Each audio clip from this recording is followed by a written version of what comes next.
تنہا چھوٹا ڈوگی۔ یہ ایک پرسکون دوپہر تھی۔ خوب دھوپ نکلی ہوئی تھی۔ رضا اپنے دوستوں کے ساتھ پارک میں کھیل رہا تھا۔ رضا کو پارک بہت پسند تھا۔ اسے جھولے لینا بہت پسند تھا۔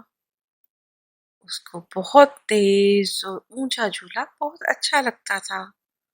وہ جھولوں پہ بہت مزہ کر رہا تھا۔ اس دوران اس نے توجہ ہی نہیں دی کہ اسے کتنی بھوک لگی ہوئی ہے۔ پیٹ میں گڑوں گڑوں ہو رہی تھی۔ بچوں نے فیصلہ کیا کہ کھیل روک کر پہلے دوپہر کا کھانا کھا لیا جائے۔ انہوں نے اچھے سے چادر بچھا کر صاف ستھرے طریقے سے کھانا شروع کیا کہ انہیں پاس ہی اچانک ایک آواز سنائی دی۔ If if. یہ ایک کتورے یعنی چھوٹے ڈوگی یعنی ایک پپی کی آواز تھی۔ یہ آواز سن کر بچے بہت پرجوش ہو گئے، لیکن پتے پیچھے ہٹانے پر جو جانور سامنے نکل کر آیا وہ بہت ہی میلا تھا۔ اس کے بال گندے اور کان بسیدہ تھے۔ وہ کافی عرصے سے نہیں نہایا تھا۔ لگتا تھا کہ اس کی دیکھ بھال کرنے والا کوئی نہیں ہے۔ ہیلو، رضا نے کہا۔ بیچارہ پپی، لگتا ہے اس چھوٹے پپی کی دیکھ بھال کرنے والا کوئی نہیں ہے۔ اس کو پاس مت آنے دو، یہ گندا ہے، سفیان نے کہا۔ ہاں، بالکل مت چھونا، عائشہ بولی۔ ٹھیک ہے۔ رضا گھاس پر مایوسی سے بیٹھ گیا اور اپنا سیب کھانے کے لیے اٹھایا۔ پپی بیچارہ ہلکی ہلکی آوازیں نکالتا ہوا منہ لٹکائے واپس جھاڑیوں میں جانے لگا۔ بھوکا رہ رہ کر کمزور ہو چکا تھا۔ رضا منہ دوسری طرف کیے پپی کو بلانے کی کوشش کر رہا تھا۔ اسے بے حد افسوس ہو رہا تھا کہ اس بیچارے معصوم پپی کے لیے کچھ نہ کر سکا۔ اس نے بہت کوشش کی کہ وہ یہ افسوس بھلا دے۔ اس کی بھوک اڑ چکی تھی۔ سیب کے مزیدار ذائقے کو محسوس نہیں کر پا رہا تھا۔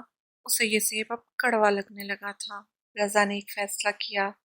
اس نے وہ سیب وہیں رکھا اور کہا، آپ لوگ جھولے لو، میں اس پپی سے کھیلنے جا رہا ہوں۔ عائشہ نے افسوس سے اپنا سر ہلایا۔ لیکن تم اتنی گندی چیز کے ساتھ کیوں کھیلنا چاہتے ہو؟ رضا نے ایک گہری سانس لی اور پپی کی طرف بھاگا، جس نے رضا کو اپنی طرف آتے دیکھ کر دم ہلا کر اپنی خوشی کا اظہار کیا۔ میرا خیال ہے کہ میں تمہیں فن کہہ کر بلاؤں گا، رضا نے اس کے سر پر ہاتھ پھیرتے ہوئے کہا۔ میرے دوستوں کے لیے سوری، میرا خیال ہے کہ ان کو اندازہ ہی نہیں ہے کہ تمہارے ساتھ مل کر کھیلنے میں کتنا مزہ آنے والا ہے۔ اس ساری گندگی کے نیچے ایک بہت ہی اچھا دوست چھپا ہے۔ فن خوشی سے رضا کے گرد چکر کاٹنے لگا اور رضا خوشی سے ہنسنے لگا۔ کیا تمہیں پکڑ کر لانے والا کھیل پسند ہے؟ رضا نے پوچھا اور فن بھاگ کر ایک لکڑی لے آیا۔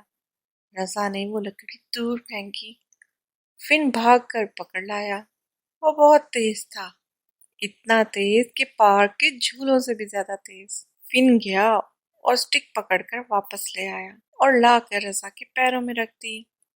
رضا نے پیار سے اس کے بالوں پر ہاتھ پھیرا اور فن خوشی سے جھومنے لگا۔ بڑے عرصے سے اسے کسی نے پیار ہی نہیں کیا تھا۔ چلو آؤ، تمہیں صاف کرتے ہیں، اس نے پوچھا تو فن اس کے ساتھ چل دیا۔ رضا کے گھر پر فن نے گرم بلبلے والے پانی کے ساتھ نہایا۔ رضا نے اس کے بالوں کو سکھایا اور برش کیا۔ وہ بہت آسم لگ رہا تھا۔ اس کی فر بہت نرم، ہلکی اور پیاری تھی۔ فن صاف اور خوشبودار ہو گیا۔ وہ اتنی توجہ پانے پر بہت خوش ہوا۔ کیا تم پکڑن پکڑائی والا کھیل اور کھیلنا چاہتے ہو؟ چلو واپس پارک میں چلیں۔ دونوں دوست واپس پارک چل پڑے۔ جب وہ واپس آئے تو انہوں نے دیکھا کہ دوسرے دوست ابھی بھی وہیں تھے۔ وہ اپنا لنچ ختم کر چکے تھے۔ عائشہ بولی، اوہ کتنا پیارا پپی ہے۔ ہاں، ارے واہ، تمہیں یہ کہاں سے ملا؟ فیضان نے پوچھا۔ رضا ہنسا۔ کیا تم لوگوں نے پہچانا نہیں؟ عائشہ اور فیضان حیران رہ گئے۔ کیا یہ وہی میلا اور گندا ڈوگ ہے؟ ہاں، یہ وہی پیارا اور دوستانہ ڈوگ ہے جو ہم سے دوستی کرنا چاہتا ہے۔ مگر میلا اور گندا دیکھ کر ہم واپس آ گئے تھے۔ او مائی گڈنس، عائشہ بولی، ہمیں معاف کر دو پپی۔ فن نے سوچا اور پھر اپنا سر ہلایا۔ وہ سب سے دوستی کرنا چاہتا تھا کیونکہ اس سے پہلے وہ بہت اکیلا تھا۔ اس نے خوشی سے اپنی دم ہلائی اور عائشہ اور فیضان کی طرف بھاگا۔ پیارے خوشبودار پپی، یہ لو۔ اس نے اپنے لنچ میں سے بچا ہوا چکن نکال کر اسے دیا۔ فیضان بولا، مجھے لگتا ہے کہ آج ہم نے یہ سبق سیکھا ہے کہ کتاب کو اس کے کور سے نہیں جانچنا چاہیے، اسی طرح ڈوگی کو اس کے گندے بالوں سے نہیں پہچاننا چاہیے۔ یہ تو بہت ہی فرینڈلی ڈوگی ہے۔ رضا نے لکڑی کا ایک ٹکڑا پھینکا اور فین اسے لانے کے لیے بھاگا۔ وہ اس کے ساتھ دیر تک کھیلتے رہے، یہاں تک کہ سورج غروب ہو گیا۔ تو بچوں، اس کہانی سے ہمیں جو سبق ملتا ہے وہ یہ کہ جانوروں کے ساتھ ہمیشہ اچھا سلوک کرنا چاہیے اور ان کے ساتھ رحم دلی سے پیش آنا چاہیے۔ جانوروں کو اگر دیکھ بھال کی ضرورت ہو یا کھانے اور پینے کی ضرورت ہو تو ان کی ضرورت جہاں تک ہو سکے ضرور پوری کرنی چاہیے، کیونکہ یہ سب جانور اللہ تعالیٰ کی مخلوق ہیں، یعنی اللہ تعالیٰ کی کریشن ہے۔ تو اللہ تعالیٰ کی مخلوق کے ساتھ اچھے سے پیش آنا اللہ تعالیٰ کو بہت پسند ہے۔ تو بچوں، آپ کو کہانی پسند آئی تو آپ ضرور لائک شیئر اور سبسکرائب کیجیے۔ آپ کے پاس بھی کوئی ڈوگی ہے، آپ نے بھی کوئی پیٹ رکھا ہے تو ہمیں ضرور اس کا نام لکھ کر بھیجیے۔ اللہ حافظ۔